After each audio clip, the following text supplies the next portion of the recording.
E se for tudo verdade?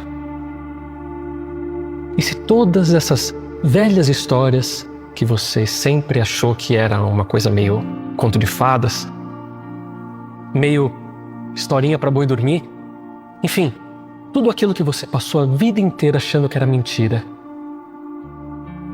e se for tudo verdade? Eu sei que é difícil de acreditar.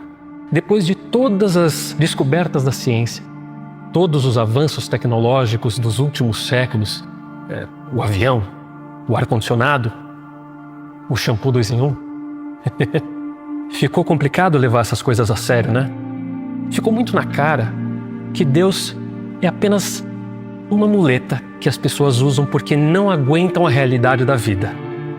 A realidade de que nós estamos sozinhos no universo, que a vida não tem sentido, que depois da morte não tem mais nada. Só tem um problema. E se for tudo verdade? E se existir mesmo um final feliz? Evangelho significa boa notícia. E essa é a boa notícia do cristianismo. Apesar de todas as decepções, dificuldades e derrotas, um final feliz ainda é possível. Essa boa notícia chegou até nós numa noite fria, em que um casal, humilde, numa terra distante, batia de porta em porta, procurando abrigo sem encontrar, tendo que passar a noite numa gruta. A mulher estava grávida e deu à luz em meio aos bichos. E o nascimento daquela criança foi um evento tão importante, com um sentido tão maravilhoso, que nós continuamos comemorando até hoje, 2024 anos depois, como estamos fazendo nesse exato momento. Hoje em dia ficou mais difícil discernir o sentido desse fato, o que ele implica sobre a existência de Deus e o nosso relacionamento com Ele. Infelizmente, hoje é comum imaginar Deus como um faz-tudo cósmico, o tal velho numa nuvem, barbudo, com quem a gente teria um contrato. E Ele se compromete a nos ajudar e a nos proteger, e em troca nós acreditamos, obedecemos e rezamos para Ele. Mas a coisa é bem mais sutil e é bem mais séria do que isso. Quem diz Deus existe, está dizendo, na verdade, as coisas fazem sentido. As coisas não surgiram do acaso. Existe um sentido último para o universo.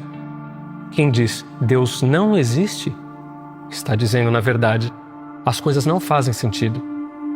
As coisas surgiram do acaso. Não existe um sentido último para o universo. Essa não é uma questão trivial.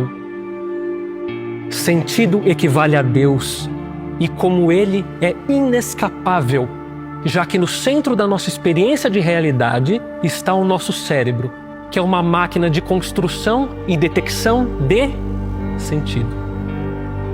Deus é inescapável porque o sentido é inescapável. Essa é uma questão literalmente de vida ou morte.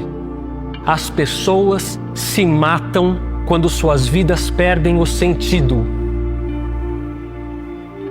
E no sentido contrário, na Segunda Guerra Mundial, o psicoterapeuta Viktor Frankl percebeu que eram justamente as pessoas que enxergavam algum sentido no sofrimento que desenvolviam uma estranha força para lidar com o horror dos campos de concentração nazista. O universo está repleto de sentido, como podemos ver em inúmeros processos que acontecem na natureza.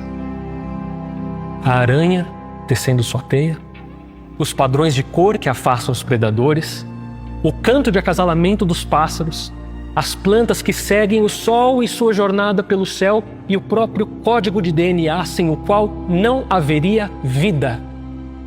Todos esses são chamados processos controlados e eles precisam de informação para acontecer. O universo está repleto de sentido. O universo está repleto de Deus. O universo conversa consigo mesmo o tempo inteiro. Os céus declaram a glória de Deus. O firmamento proclama a obra das suas mãos. Um dia fala disso a outro dia. Uma noite o revela a outra noite. Sem discurso nem palavras, não se ouve a sua voz, mas a sua voz ressoa por toda a terra e as suas palavras até os confins do mundo. Em grego, o termo para sentido ou razão, que também significa palavra ou verbo, é logos. E é por isso que o Evangelho de São João começa com: no princípio era o verbo, porque Deus é o princípio de razão, de sentido do universo. Se o universo está cheio de sentido, acreditar em Deus é razoável. Sempre foi razoável, sempre será razoável.